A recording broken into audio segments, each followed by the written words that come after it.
Welcome everyone to Overcome Podcast.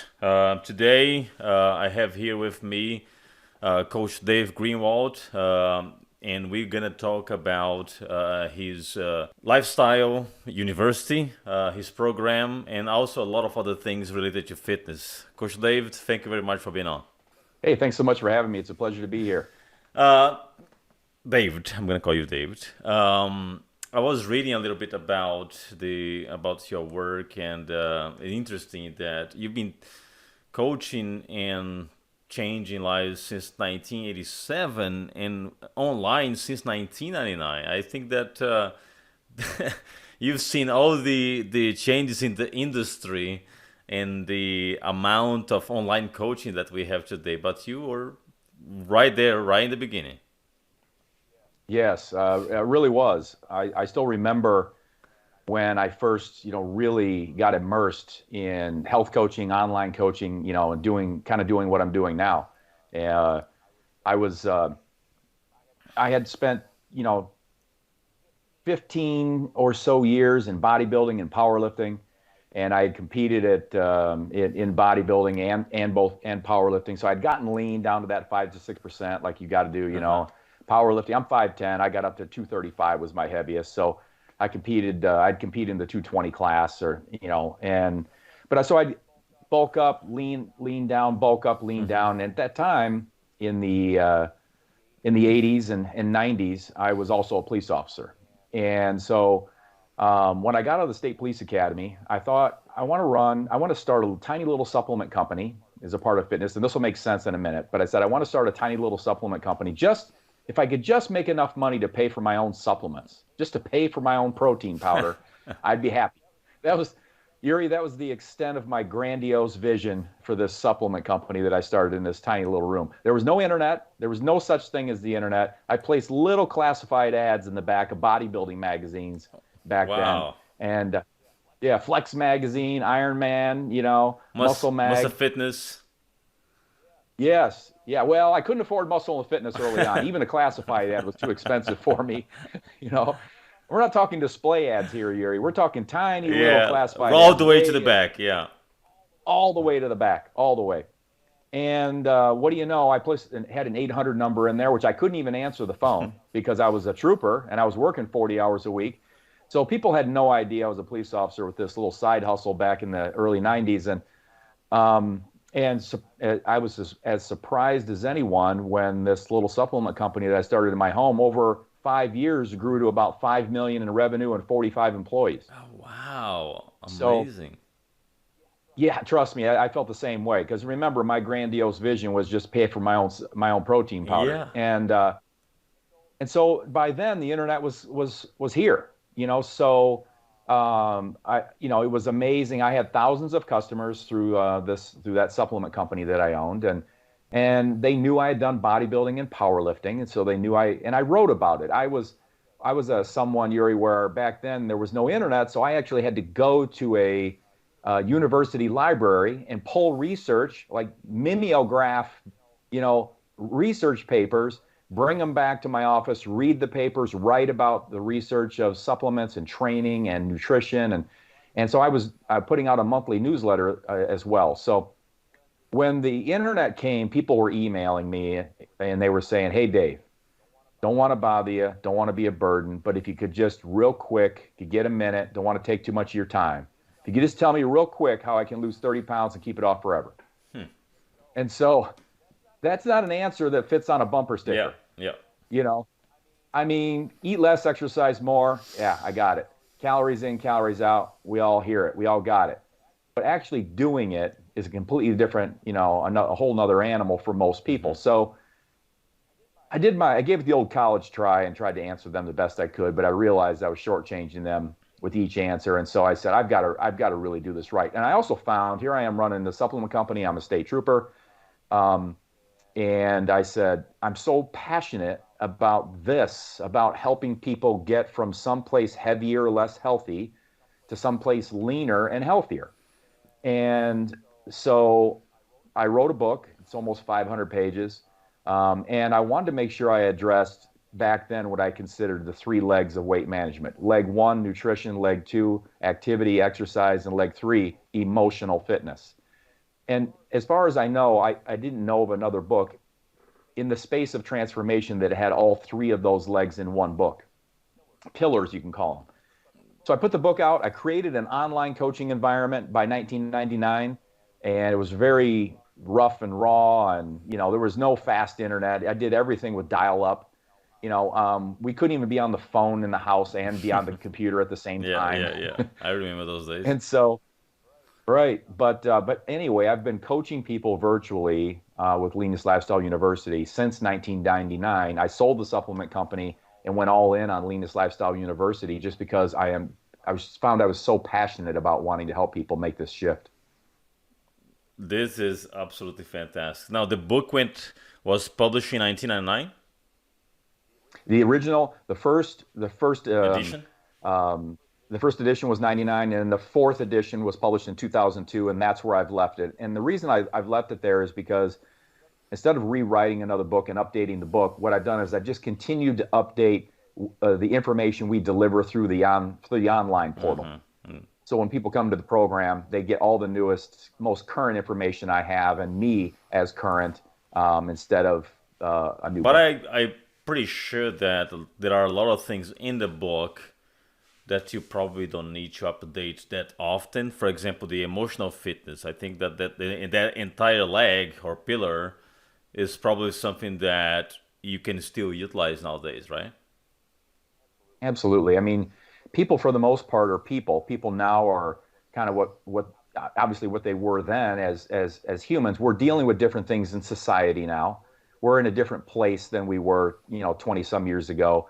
But generally speaking, people are people, and what drives us emotionally are the same things essentially that were driving us then. So yeah, there's a tremendous amount of information that just is solid today, and it'll be solid 50 years Right. from now. Now, since you've been doing this since the beginning and you had all your struggles to do online coaching in the beginning with because the technology was not there yet, with the situation nowadays, I think, and you probably have some opinion on that, there are advantages and disadvantages. Because now there are people out there that they do one bodybuilding competition and become an online coach without a lot of knowledge and is more tribal Yeah. knowledge and things like that. So do you have this perception? That's question number one. And right after that, how do you justify your services today when there is a market out there of millions of online coach, right? Because everyone now, as Yeah. I said, becomes online coach after doing the first tournament. Right. It's absolutely true. And you're right. I have seen it, since the beginning. Way I feel about it is it's that way in almost any category, whatever it may be. There are trainers that take one course and they market themselves as the greatest trainer you're ever going to meet in person, and they're going to take you through everything. And they've literally just got certified last week, and but it is what it is. So one of the things that we do, and that I've always kind of been, I don't mean I'm the same as a Ralph Nader, but I just use that name Ralph Nader in the sense that Ralph Nader was somebody that tried to champion more of the science of things, tried to counter false narratives and that kind of thing. And I've always kind of been that person. I've been the one that always said, hey, I realize that people are saying X, but the truth is Y. And let me show you the evidence, and let me show you the research, and let me show you the real world application of why this is true. So that part in me has never gone away, and it's been useful for managing what you're talking Mm-hmm. about. So I'm still doing it today. So one of the things that I have to do with a client that comes in often is we kind of have to make sure they have the real knowledge on it. Starting off, if we have 6 pillars for what we consider successful weight management. So the first 2 we'll say are the nutrition and exercise, which is kind of what everybody thinks is where it begins and ends. A lot of people just are like, yeah, just tell me what to eat, tell me what the exercise protocol is. I'm good. I got it.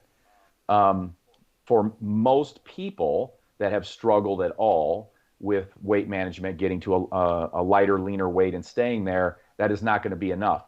But one of the first things I have to do is make sure they actually have the right information. And I expect, because of all the people that you're talking Mm-hmm. about, and not just them, but because even the information that's given at the highest level from our government health educators, Yeah. from our highest level university educators, from the Academy of Nutrition and Dietetics, and all of these massively influential large groups that put out this massive amount of information that people consume, I have to also clear that up and straighten that out, so that they start off with the right nutrition information, the right basics on activity and exercise, um, and and then we kind of go from there. So I'm used to it. I expect it. And as far as being in business, um, we people eventually, it's tough. I said to somebody says, uh, on another podcast I was on, I was saying, they said, what should somebody do? Should they Google, how do I lose weight? And I'm like, oh, you know, that's so. Let me just move this here. That's so disheartening to have to do that, because from if you ask me about health, fitness, nutrition, weight management, obesity management, I'm going to say, as a coach, as long as I've been doing it, I got it. I would say that I'm very strong in that area, confident, and I have it.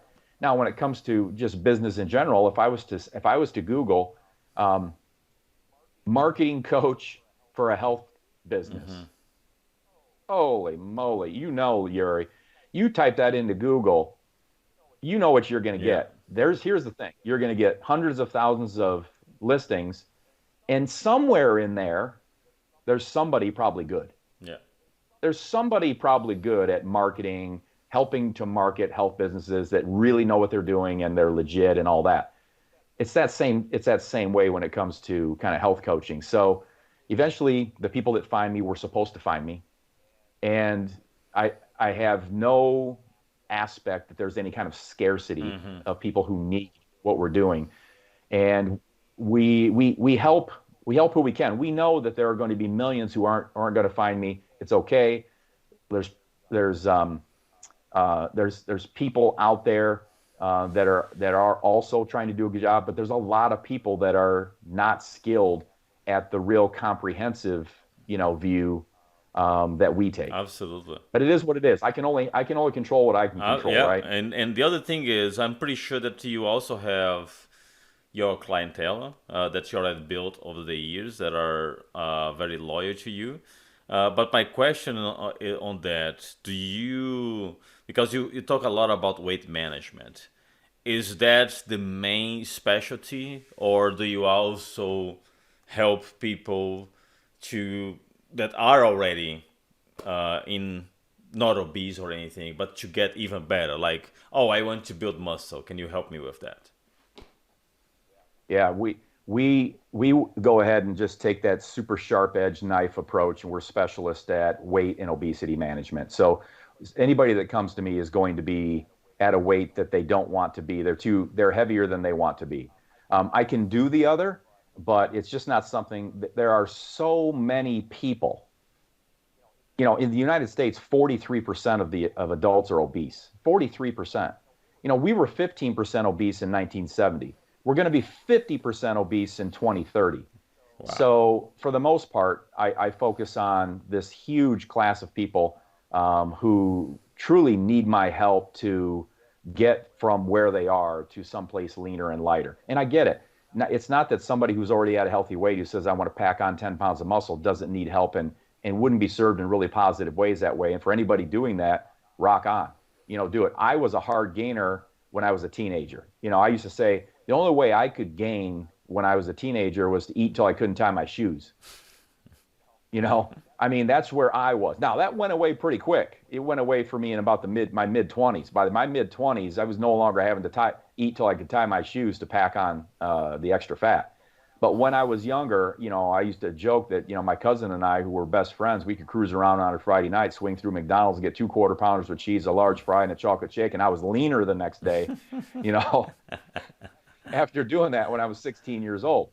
But that, again, that went away in my 20s. And what I'd say now is, and really since, my 20s and 30s, if I don't do myself what I suggest to other people, I can blow up really Yeah. fast. So I actually have to follow it. So I don't have any gifts now and haven't for a long time for being, naturally lean. And you have to But walk the yeah, I talk. You have focus. to walk the talk. I mean, you are teaching people how to have a better lifestyle. You have to lead by example because that's another aspect of many coaches out there. There are coaches out there that they live with their past experience, but nowadays they are completely out of shape. So it's very Right. confusing to hire someone that is out of shape and is trying to teach you how to be in shape. I mean, it's just going to a dentist that doesn't have teeth. So it's Yes. it's very I, complicated. So it's very important to lead by example, and I think you do that. I couldn't agree more. I used to say that when I'd have clients, and I recommend for any client, if they don't have to, but if they want to hire a personal trainer, I'm like, awesome, do it. Let's see if I'll help you to try to find a good one who's capable of, all the things that we want to do. But one of the things I will somewhat jokingly say, although kind of not, is I'm like, since we want someone who really gets at least the importance of nutrition, if it's a male you're hiring, not a female, but if it's a male you're hiring, I'd like you to ask them to go ahead and take their shirt off because I want to see what's going on there to see if they're actually following good nutrition principles. And don't get me wrong, somebody doesn't have to have a shredded six pack to be following good nutrition principles, but we also don't want someone who's on the borderline of obese and a trainer talking to us about healthy lifestyles and all that kind of stuff, unless they themselves are in their own journey, and on their way down and that kind of thing. And I absolutely understand that if that's the case, but I'm with you. I think you should lead from the front if you're going to be asking people to make change in their lives for the betterment of them. I do think you need to walk the walk. Now, I one thing that I've been noticed because I was obese until my 39s, and I actually lost 100 pounds. And right after that, I competed in bodybuilding multiple times and everything.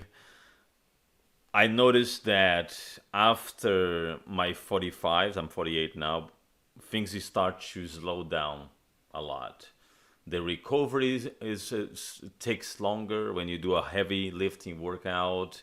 The metabolism deaccelerate tremendously to a point that I know that it varies according to the person, but nowadays I have to work out way more to lose the extra weight that in the past used to be faster.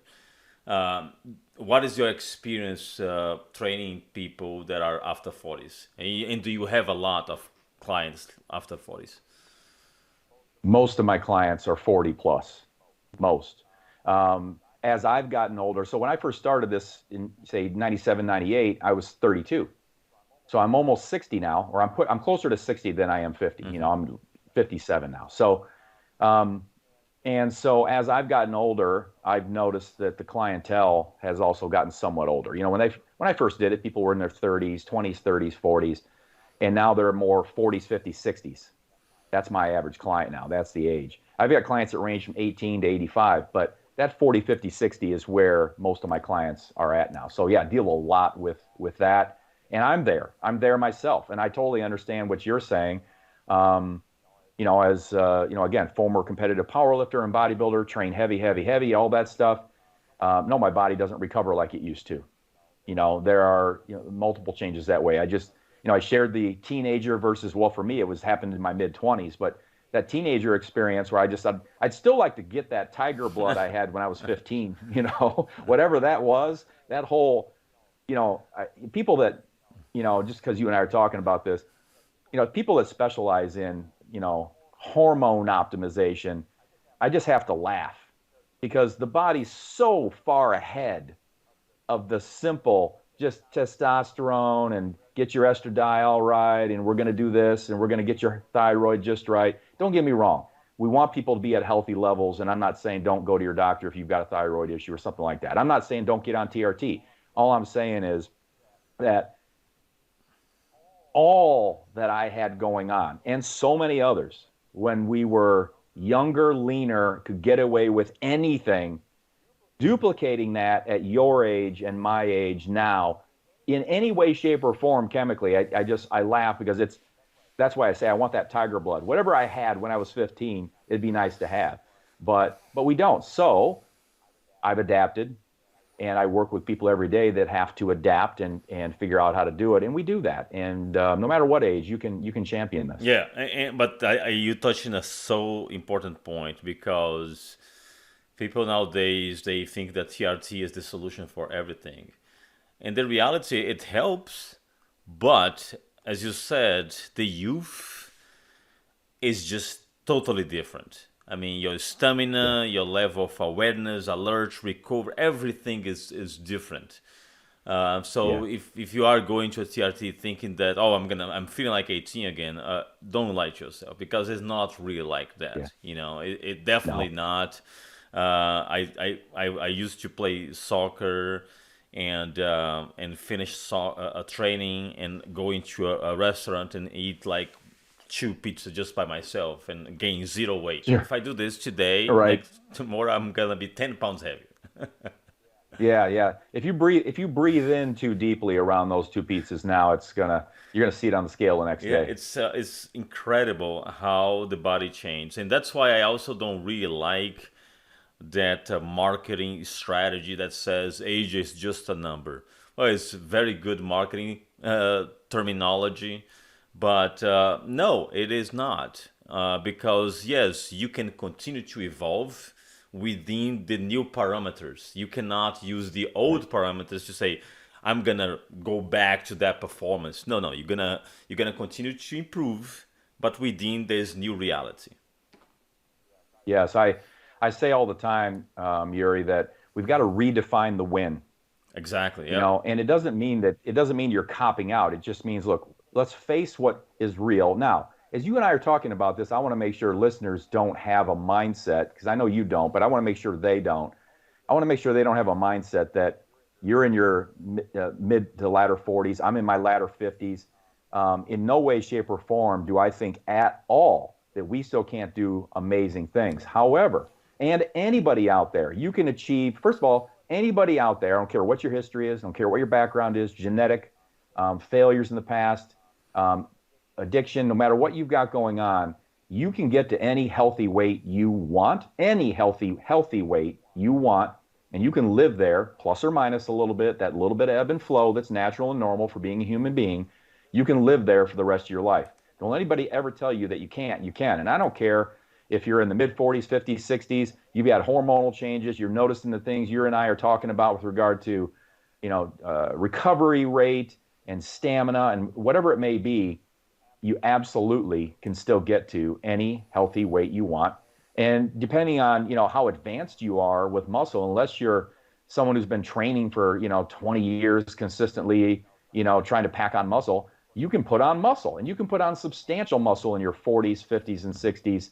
So don't ever give up on that either. So to me, there's such a positivity aspect to it. There's so much hope for it that most people, Yuri, that are just out there haven't done the amount of time and work and reps and things that you and I have, or that people that are just very experienced have. And I look at that when they come to me, that's a good thing because they have a huge ceiling for growth, Yeah. Yeah. right? Their capacity for growth is amazing. It really is. You take somebody who's a top level bodybuilder and you say, I need to put on 5 pounds of muscle on Chris Blum. He's professional Mm-hmm. IFBB Mm-hmm. top, bodybuilder in the world. That's going to be way harder, Yeah. than putting on muscle of the average person who comes. Not that it's going to be easy, but it's going to be way harder for that. So the growth for muscle is there, and we do focus on that. We want people to keep the muscle they have or add muscle because of all of the advantages muscle has, but also just their opportunity for growth in learning and being able to apply. these six pillars I've been referencing, or at least alluding to, is really still strong. And people can, I've seen people be out of shape through their mid 50s, early 60s, their whole life they were out of shape, and turn it around with us at that point and get to, again, that better place that they've been wanting to get to for 25 years. Absolutely. And I'm glad you clarified this because, as far as body composition, my better body composition came after my 40s. So even though I was very fit on my 18s playing soccer and everything, I didn't have a good body composition. I had a normal frame and everything, but didn't have a lot of muscle. And then between 30 and 40s, I got obese. And then after 40s, when I started getting in shape to compete, it was my better body composition. So yes, the body composition can change after 40s, and you can Yeah. accomplish a lot of things that you probably put on the backside because you were too busy at work and things like that. I'm doing that myself because now, for example, I going to compete in different sports. I practice jiu-jitsu, so now I'm also competing on the master division of jiu-jitsu with other guys that are my age range, and that's the beauty of it Yeah. because there are Right. many sports out there that is age bracket 45 to 50, 50 to Yes. 55 is very Right. even. Absolutely. And one of the things I had all the years of powerlifting and then sitting building these online businesses with a slumped over bad posture for 20 some years. For me, it all at I also when I was in college, I was squatting 500 pounds and it went wrong. Not it horribly wrong, but it went wrong, and I my mid back did a little kyphotic like Wow. this. Right? Yeah, that face you're making is exactly appropriate. That's exactly what happened. It hurt. I was about 20, and but at 20, you're damn near invincible. And I had to lay down for a while. It was painful, and it hurt for several days. I'm pretty confident that it healed the scar tissue that came after that set me up for some really debilitating back pain about 7 years ago. No one could figure it out. Went to 15 specialists, had injections galore, MRIs, the whole thing, and it was thoracic pain, not low back. So, um, uh, what it ended up being was scar tissue had formed, adhesion scar tissue. It had basically locked up, and so any movement at all was creating spasms and nerve pain. And Oh wow. I didn't sleep in a bed for a year, all that stuff. Well, I finally got to a physical therapist who realized what it was, and I started getting tissue therapy, and I'm now out of it. Thank goodness. I'm. It's now 7 years since it first happened, and I've been getting better and better and better. Every single year. But it the thing is that I had to redefine the win. I No, and you you're had I went to from adapt yourself to this new reality, right? In other words, you didn't you stopped squatting, but you probably introduced different exercise to compensate. absolutely. And because my thoracic was so kyphotic, so just rounded, that hunchback, just because I just kind of, again, rounded over sitting at a desk 20 years, right? And then just, it was a kind of a protective posture as well, because that I didn't realize was going on because of the way this thoracic, had healed and all of that. And so I didn't have any extension. I had a hard time even standing upright, which I didn't realize. But anyway, we got it figured out. And but yeah, you're right. The days of squatting 315 for multiple sets of 10, or even squatting 315 at all, that was done. And then it was about how do I maintain good posture? And I started doing adaptations, like you said, to figure out how can I squat? How can I do it without pain? And how can I do it in a way that doesn't make my mid back round, which is exactly the opposite of what we wanted it to do? I'm only saying these things because there's probably not anybody out there that's got this exact same thing, although some people do have variants of it that they have to adapt to. But yes, it was about how do I find a way to be able to continue to train, make sure that I can maintain my body, which is a part of my sanity, and but not set myself up for increased pain. And You other know, injuries too.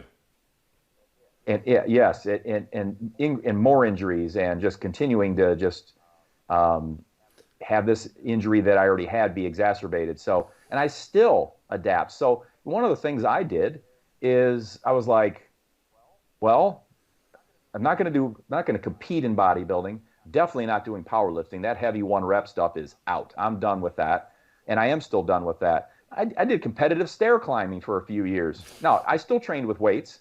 I did, like the inner stairwell of tall buildings, 30, 50, 70, 100 floor Wow, buildings. that's cool. Wow, I And so, didn't know that there was such a thing, but this sounds interesting. exactly. And so what I had to do is I still wanted to feel like I was complete as a person, as a human being. And for me, being able to do things at least a competitive level and to excel to a degree, not that I was world class, but to be able to excel to a Yeah. degree helped me to feel more whole and just good overall in my everyday life. So I did that for a few years. I still trained in the gym with weights. I still all that, but I increased my metabolic conditioning, my aerobic conditioning, my anaerobic power, so that I could be better at spinning myself up a stairwell, 32 floors in, 2.5 minutes. So, um, when you, so anyway, No, for I anybody actually listening, think that there is something more other than that, because you and I, we are goal driven, right? You looks like a person that is goal driven. You see something, you establish a goal, and you want to conquer.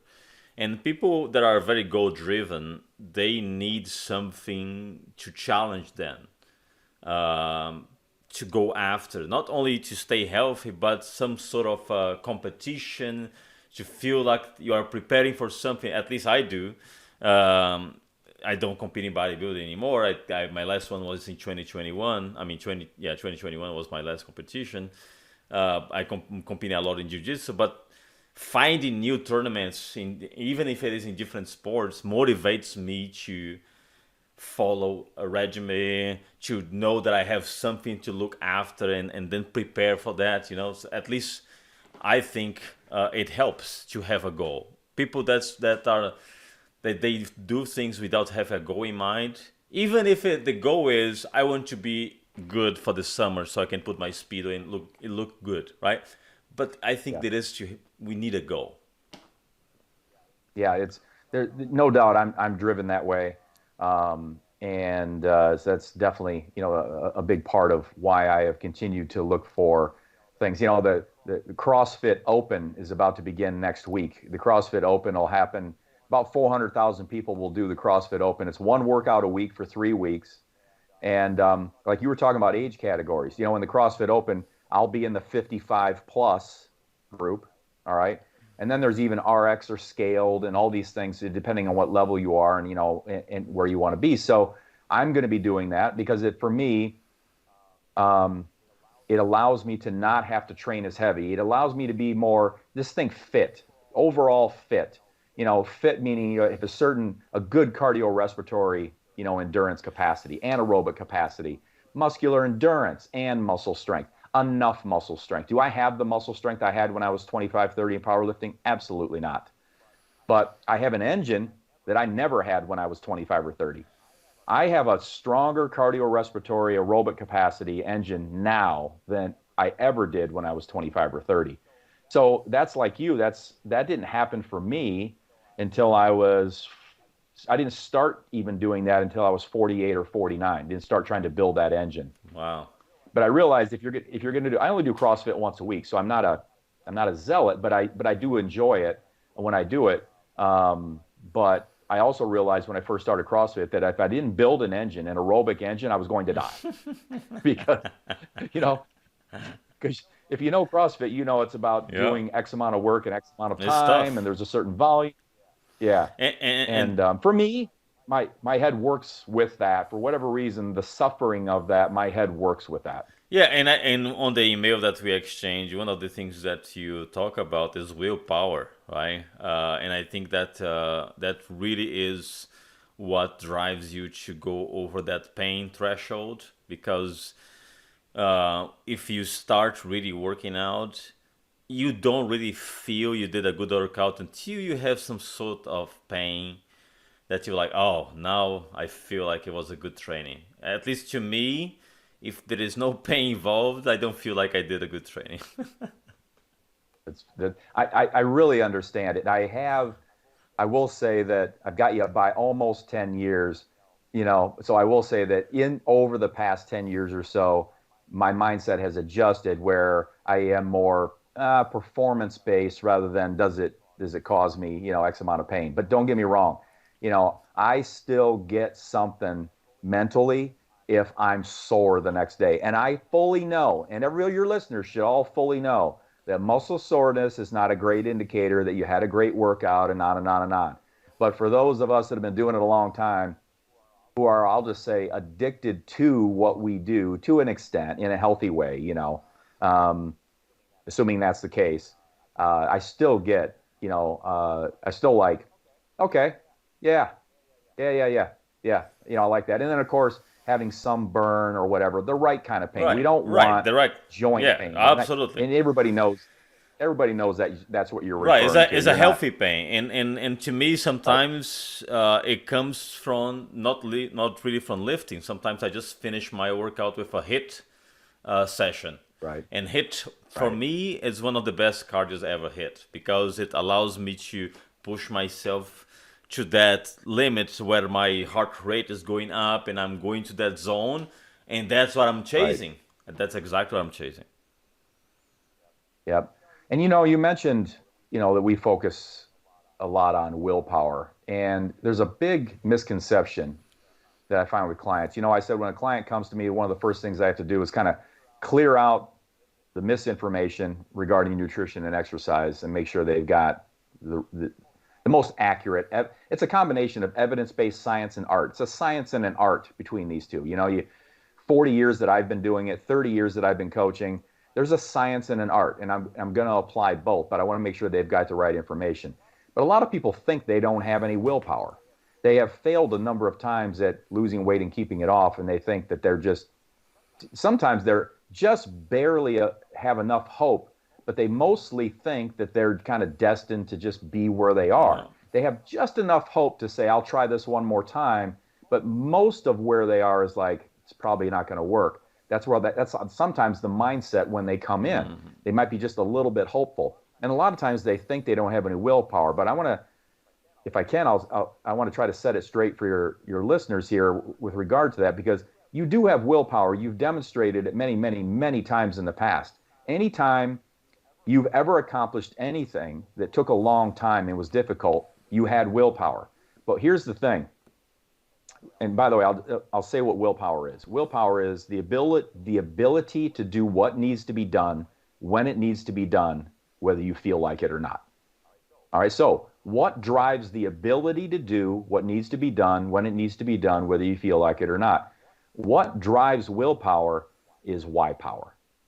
So anytime you've ever accomplished anything big, your why for doing that thing or accomplishing that goal was so strong, it drove you to do what needed to be done when it needed to be done, whether you felt like it or not. Let me give an example.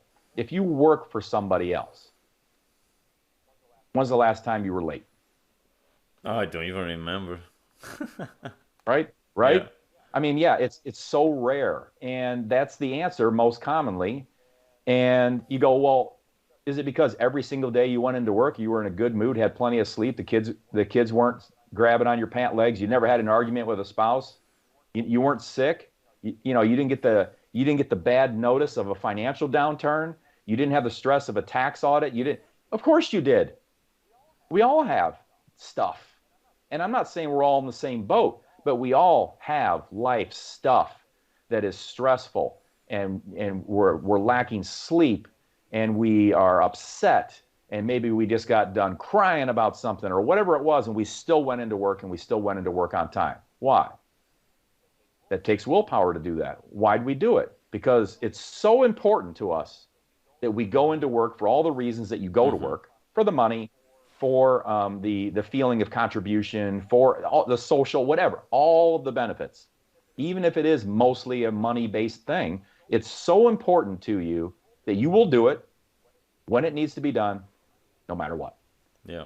And you can just take it to, so it takes incredible willpower. So anybody listening, you have it. If you have an advanced degree, that was hard. You probably lost sleep getting it. You had to sacrifice things to get it. It took a long time to get it. you weren't always in a good mood. You didn't always have the sleep. You didn't always have all the things that you wish you could have on every given day to do it. But you did it because your why for getting that advanced degree was so strong that you were willing to do what needed to be done when it needed to be done, whether you felt like it or Yeah. not. How List goes on and on with Yeah. that. How do you differentiate the willpower versus the discipline? Because there's a lot of things that you are saying that the way that I interpret is having to have the discipline to get it done no matter what. Because a lot of people Yeah. talk to me about motivation. And I always say motivation is good when you have it, but don't rely on Yeah. motivation because you're not going to have every day. But if you have Mm-hmm. discipline to get it done, the things that needs to be done, no matter how you feel, then you're gonna see the magic happening. What I would say is they are they're overlapping, extremely similar, or the same. When we say discipline or willpower, I see those as so similar we don't even need to differentiate them for practical Okay. purposes. So when someone has the discipline, one, it could be because we have certain aptitudes that we're all given. All right. So it may be something that you are naturally inclined and just drawn to, Hmm. right? It's not something that's a chore. Right. It's not something that is, laborious. It's something you're like, I don't know why, but I just want to be a clarinet player. I love it. I love it so much. Nobody has to tell me to practice. Hmm. I practice. I don't leave the house without my clarinet or whatever. Yeah, I'm a musician, and that guitar, that whatever it is, I don't. It's never out of my hands. Hmm. I'm a Rubik's Cube solver. I never leave the house without a Rubik's. I mean, whatever it is, there are certain things where you would say, is it discipline in that regard, or are you just naturally inclined to do it? The things where I think you and I are talking about are the things that don't come natural to you. Yes. The things that you've got to struggle for, fight for, strive Yeah. for, things that are outside of your kind of natural wheelhouse, Hmm. right? And so when it comes to weight management, we can say that for a lot of Yeah. people. Hang on, 43% obese, 70% overweight right now, as far as adults go, getting worse, every single day. So it's not natural and easy for most of the public to, get and stay lean or get and stay leaner. All right. So I don't want anybody to feel bad about that because to me, it's not a wonder with our society, the obesogenic society that we're living in. It's not a wonder that that's the case. It's almost a miracle if you're not obese with the society we're living in. So nobody listening is weak, less than, insufficient, anything at all. And when it comes to why power driving discipline, since we're talking about things that are not as easy for us to do, let's say that's what we're talking about, things that aren't as easy, um, that why is critical. So if you've got incredible discipline, you've got a killer why. If it's Yeah. something that's Absolutely. you're not same thing for willpower, discipline, let's say same. Now I would not say motivation is the same. No. I would say motivation is more hot flash Yeah. It's oriented. almost like a pre-workout. You know. Yeah, right, right. I love that. Yeah, it is because it can be like today I feel Yeah, motivated. exactly, Okay, exactly. Take advantage of this day you know, because you are motivated. Take advantage because not every day will be. exactly. And so if you get that hot flash, hey, run with it, use it for the day. That's great. But to have the discipline, the willpower, you've got to have that incredibly strong why. And Yuri, so many people come at weight management today with a minimizing, underappreciating what's going to take approach. They don't come at it with it's going to take a holistic, comprehensive approach for most people that have struggled. I'm not talking about the person that says, I want to lose 10 pounds, and then they lose 10 pounds in 5 weeks and they're done. Got it. All right. My dad said, after 20 years of smoking, many years ago now, after he had smoked for 20 some years, he said, I'm done smoking, and he was done. Okay. That can happen in weight management. It can, where people say, I'm going to lose the 10, they lose the 10, they keep it off, and that's it. That's 1%, 2%, 3%. Yeah, it's a really small number for literally everyone else that wants to get off some excess. It's a struggle. It's a battle. We're facing this obesogenic environment, which just basically means all the factors that contribute to behaviors that promote obesity. And what right? is your take, since we are talking about obesity, of this new movement to normalize obesity, where now there are many people say you actually have to be proud of being fat, fat Yeah, phobia, and things like right. that, right? This is, in my opinion, this is not helping society at all. This is actually Yeah. normalizing one problem that we have. Yeah, so where I'm at with that is, let's just say I'm say body positivity, right? Or what you're saying, same similar categories. Regardless of the body someone's in, I'd like you to feel good about yourself. And I will say this, but I'm going to clarify because I'm on board with where you're at, but I just want to hit my nuance, at least the way my brain sees it. So I want you to feel good about you because feeling awful about yourself, yeah, there can be a level of pain that can be helpful, but not when it crosses over and it's chronic and it's self-abuse and self-berating and just daily internal verbal beatdowns are not good for wanting to progress. So yes, and I also think that every human being, regardless of weight, size, or anything else, has certain inalienable rights. If you're just trying to be a good person, I don't care what you weigh. You deserve love, respect, consideration, compassion, just dignity as a human being. Okay, fine. So where I where I shift and I don't stay on board that no matter what, it's all good is kind of two things. I have two major concerns, and they happen for mostly when people hit that obesity mark. So obesity, when I'm talking about it, and when people in medical and true fitness areas are talking about it, they're not talking about it from a kind of a name calling size type thing. It's a medical definition based on body mass index, right? So body mass index, BMI, Hmm. everybody's heard of that. But BMI is a mathematical calculation. In the United States, the calculation is weight in pounds divided by height in inches squared times 703. Who cares? You can Google it. What's my BMI, right? And you can see what your BMI is. But it is an actual mathematical formula, and these various weight categories are stratified as underweight, healthy normal weight, overweight, obese, and then there are classes of obesity. So for me, when it comes to body size and kind of body positivity, do want you to feel good about yourself. However, if your body mass index is 30 or greater, that's obese. So 25 to 29.9, you're overweight. A body mass index of 30 to 34.9 is class 1 obesity. 35 to 39.9 is class 2 obesity. 40 BMI and up is class 3 obesity, also referred to as morbidly obese. Okay? So it's not name calling any more than it's saying someone's hypertensive. Yeah, yeah. Yeah, you have high blood pressure. I didn't just call you a name. It's hypertensive. You're hypertensive. You're obese. You're hypertensive. You're obese. You're hyperglycemic. You have hypercholesterolemia. Your cholesterol's high. I'm not calling someone a name. I realize that there could be some that will do it, but that's not how I see it.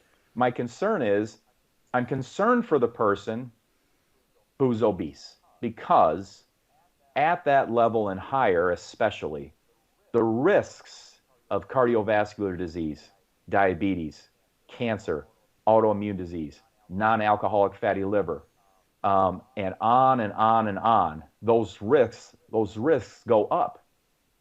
So as those risks go up, the individual is more likely to suffer something medical, something health related, and have a shortened lifespan if they are obese.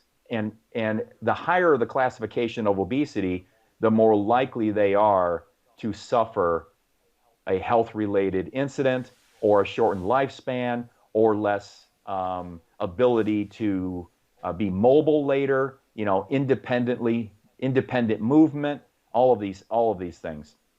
And then my second concern is that's at the individual level. My second concern is it sustainable for us as a society because it's costly to be obese? The just kind of averages across the board. Someone who's at the lower end of obesity costs the healthcare system $3,500 and some dollars more a year than the person who's at a healthy weight. So who pays for that? Well, we all do, because the cost gets spread around through insurance, Medicare, taxes, you Yeah. name it. In the end, we all do pay for it. Now, I'm not advocating for a law that says you cannot be obese and we've got to start, handling it exactly as we did smoking or whatever, where we say, hey, you can't smoke in restaurants, you can't smoke in public places, which I'm very much for when it comes to smoking, by the way. I'm not saying those same types of things need to be done in the obesity space, but I am saying that I'm concerned for the person who is obese for medical evidence-based And reasons. we saw that during COVID. Most of the people that died from COVID, they were obese, they were overweight. So I mean, this is just a recent example that if you were fit, you'd reduce the likelihood, of death when something like this happened. Yes, no doubt about it that they saw very early on that obesity was an independent risk factor for COVID-19 complications. It still Yeah. is. And it's going to be. So yeah, I have concerns. And so for me, it's not about, someone of a certain size, shouldn't feel positive about themselves. Please do. But let's also recognize the data that is large and, I'm going to say, not overwhelmingly strong, but incredibly strong as a whole for the things that I spoke of regarding, health and disease and longevity and health span and all of those factors. And then, of course, the increased cost of healthcare that we're all paying for, that I don't see it being sustainable for us. And it's for you that been on this industry for so long. You also probably have seen how, in some way, the entire society has gone a little bit soft when it comes to pushing. Even our kids at school. I was watching a video the other day of how it was the PE class on the 50s, on the 60s, on the 70s. I mean, I was pretty tough PE class. And when you see the footage, everyone was in shape. And even when you see pictures from the beach on the 70s and the 80s compared to now, I mean, you see the difference. And it's crazy what have gone so wrong over the years that led to this. Absolutely. As I said, in 1970, 15% obese, 43% today. There's your beach picture that you're talking Yeah. about, right? There's some people obese back then, sure, but it was 2.5 times less than it is now.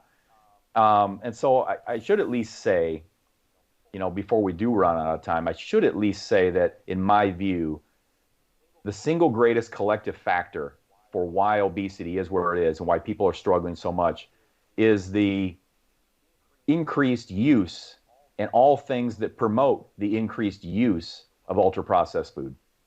Interesting.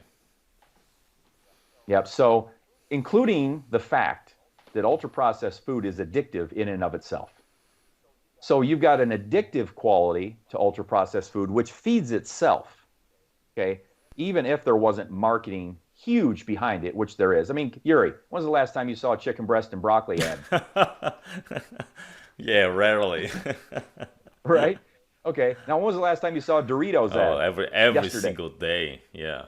Every day, right? When's the last time you saw a McDonald's ad? Every Yeah. day. Everything that's marketed, which is a part of the obesogenic And it's environment, cheaper. driving, And it's cheaper.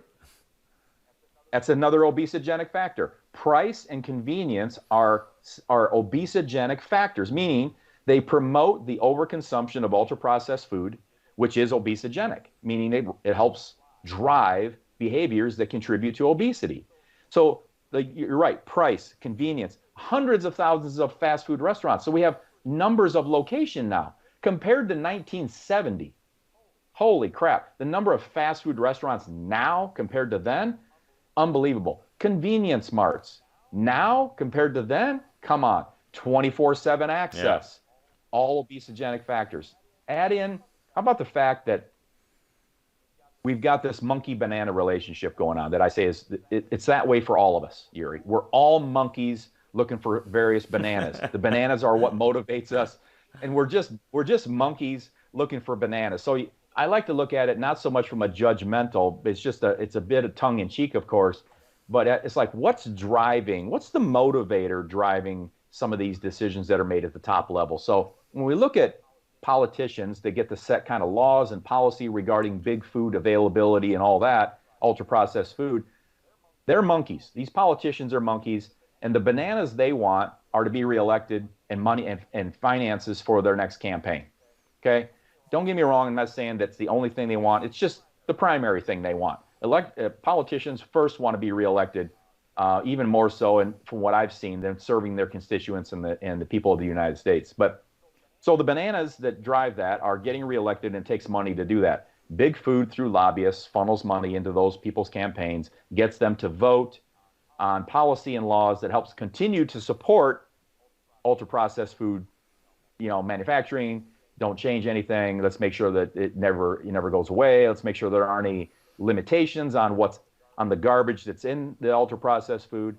There are over 3,000 industrial additives that are put in our food supply. It's that are insane on. because even nowadays with the inflation that we have, and I was looking to the growth of in price of eggs is more than Yes. 50%. But McDonald's is still same freaking price. How Yeah. that Yeah. come? How Right. eggs can grow so much and the processed food does not. I know it's true. So here's the thing, and this is where I'm still hopeful.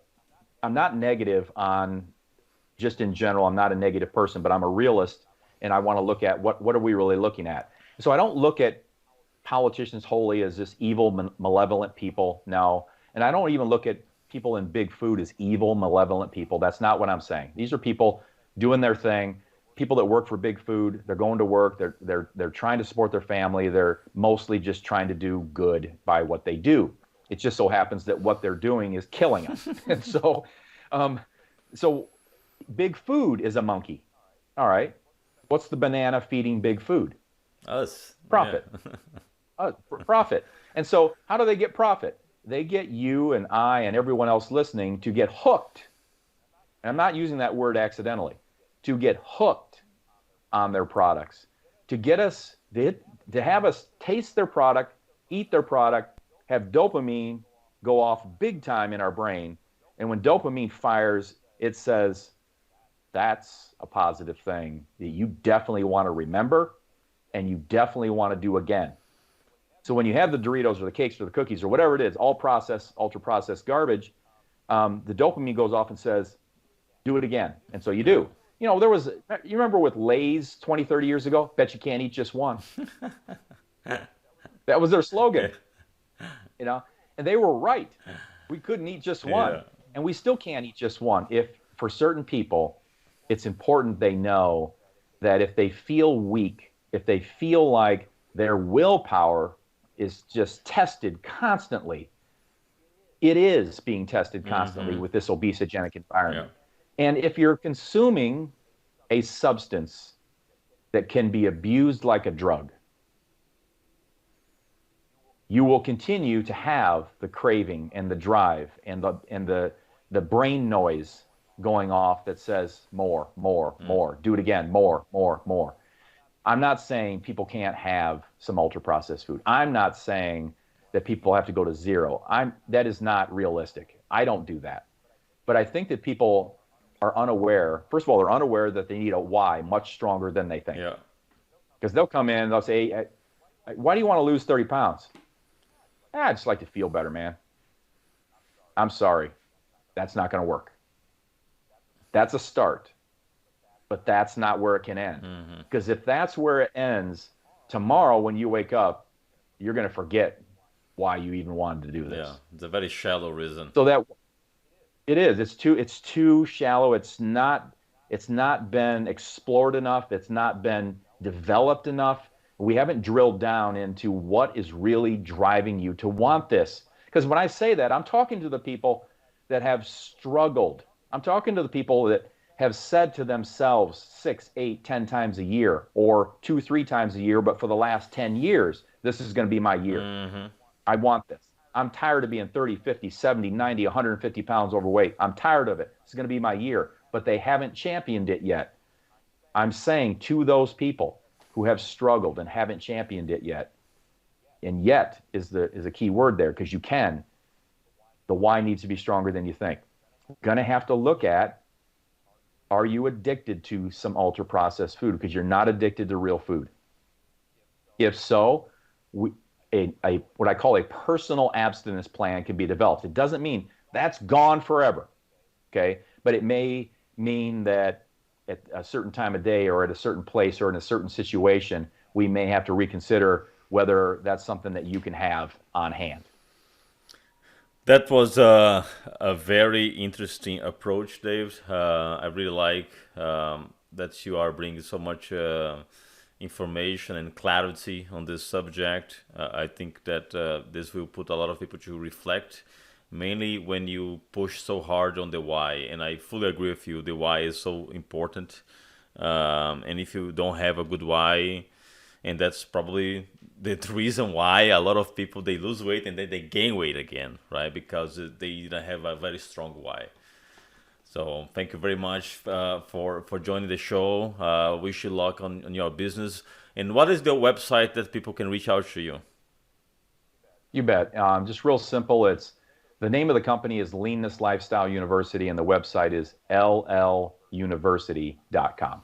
All right, cool. And I'm gonna put your Instagram on the video here as well, so people can follow you. I've seen you put some videos out there, very good videos about different types of workout and things like that. So thanks for everything you do, Dave. I appreciate it.